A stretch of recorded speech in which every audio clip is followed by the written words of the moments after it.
Hey guys, Georgia here, and I am here to talk to you about one of the characters that I have the absolute honor and pleasure of getting to be, Vanille in Final Fantasy XIII. My agent took a massive risk and basically didn't send any other girls to be considered because he knew that he was like, there's no one that's gonna be closer.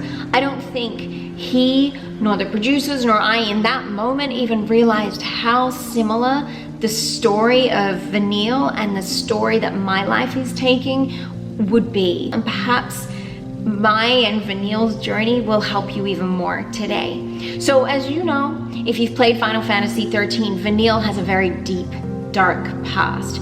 Basically, everything that's occurred and that they're trying to fix happened because of a charge she was given and her job, and basically it caused a horrible accident to occur, and even her, buddy Saz had his son crystallized because of what she did 500 years ago. And then she was crystallized, and now she's woken up with this deep memory. She doesn't quite understand, she doesn't know what's happened, she's terrified and scared, and what comes out is this awfully bubbly and awfully perky person that believes in magic and's gotta, keep your dreams alive, and annoyed the good Jesus out of so many people that played her. People like, she's the most annoying video game character ever.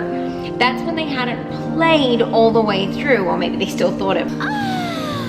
Glad that's over. Point being that at the start they were like, I don't understand why she's so perky and why she's so happy. It's annoying. That was on purpose because she was covering up all this past. Something on your mind? Huh? Oh, yeah. I was just thinking. And I had grown up like Vanille with this overly excited, overly happy, everything had to be happy and bubbly and could never cry and had to be great, because I also had a very deep, dark other side to me, that I wanted to believe in the goodness and I wanted to believe that everything was perfect like Vanille and I wanted. But I had been through so much pain.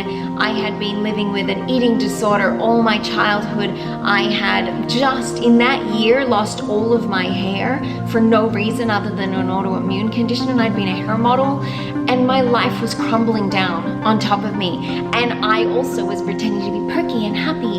And 2 months after we finished recording, I had the horrific but most important memory regression you could imagine.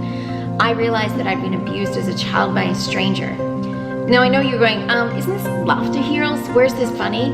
This is about the heels, because it's so important for us to realize these things and talk about it. And that's what happened with this video game. Here was I thrown into a universe of fans and people who, when the game came out, resonated with Vanille because they're like, I don't feel understood either, and I'm always having to pretend to be somebody I'm not. And so they would Google Vanille and they would find about me, and there I was talking openly about my hair, my anorexia, and I was starting to talk about this horrible realization I'd had. And people would reach out to me and say, Vanille got me through college, Vanille got me through high school, Vanille got me through this breakup. Your story is helping me be who I really want to be. And here we all were together, connected for the first time, saying, life doesn't always look perky and bubbly even when we're pretending. So this is my message for my friends out there that aren't always feeling perky and bubbly but pretend to be. It's like in the back part of our thinking brain is going, and that's basically the area that lights up and gets excited when we lie. But it's also a part of us that can build strength and resilience and make us feel good about ourselves because we become satisfied with what is a confusion. It's your brain's survival tactic, actually. It's your brain's way of going, I don't feel right about this, but I'm gonna act like everything's okay because I'm afraid, and that's the way that I think I have to respond. Now, Vanille and I hid our secret for a really long time because survival, we thought that was what we had to do. But I'm here to tell you guys that when you're ready, you don't have to hide it anymore. In fact, it's through telling the truth and through owning our secrets that we become strong. I mean, look at what happened to Vanille. She turned herself into Ragnarok and kept Cocoon and Grand Pulse from colliding. And look what happens in 13.3, which I'll talk about later because our journeys, once again, were eerily similar. I didn't have the headgear and I didn't join a cult and I can't hear dead people, but awfully similar in other ways, so watch that one.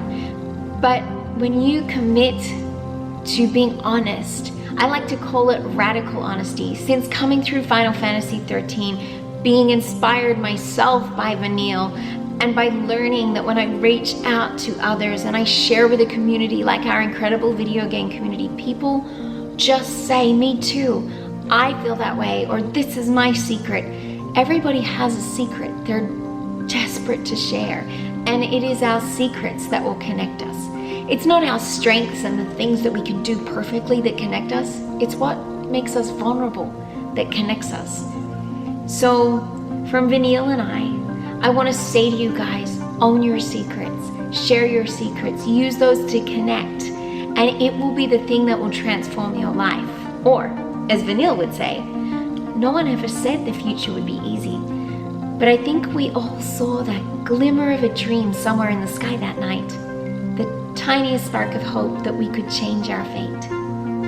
Or as Georgia likes to say, life is never easy, and you cannot change, and it is not your fault, the things that happened to you when you were young. But you can always choose what you're going to do with it in the future. And if that is all that video games teach us, then I say video games for president. Thank you guys so much, and I'll be back next time to talk about more things that Vanille and I have in common.